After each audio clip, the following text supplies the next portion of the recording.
Sekarang, setelah Daud menjadi raja, dia sering memikirkan masa lalu. Dia teringat sahabatnya Yonatan yang telah meninggal. Dia juga ingat bahwa dia telah berjanji kepada sahabatnya itu untuk bersikap baik kepada keluarganya.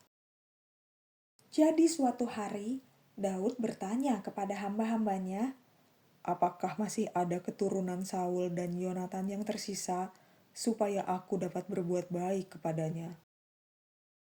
Salah satu hamba Daud kenal seorang lelaki bernama Ziba.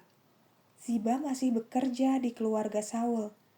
Dia pun dipanggil untuk menghadap Daud. Raja berkata kepadanya, "Apakah engkau Ziba?" Dia menjawab, "Benar, tuanku raja."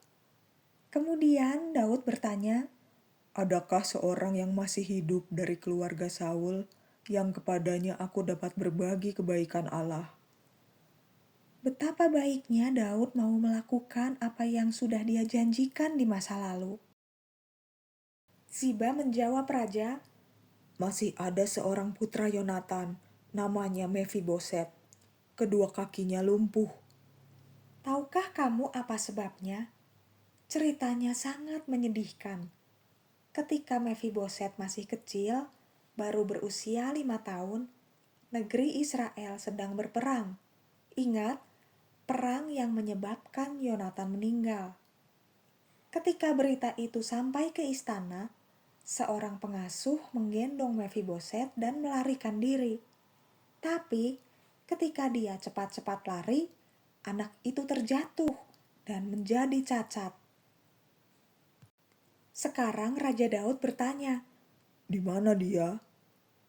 Mefiboset tinggal jauh dari istana. Tapi Daud berkata, "Bawalah dia kepadaku." Apa yang dipikirkan Mefiboset ketika dia mendengar bahwa dia harus datang ke istana? Ya, dia harus mematuhi raja. Ketika dia datang kepada Daud, dia membungkuk untuk memberi hormat. Raja berkata, "Mefiboset." Jawab Mefiboset, "Ini hambamu, ya tuanku."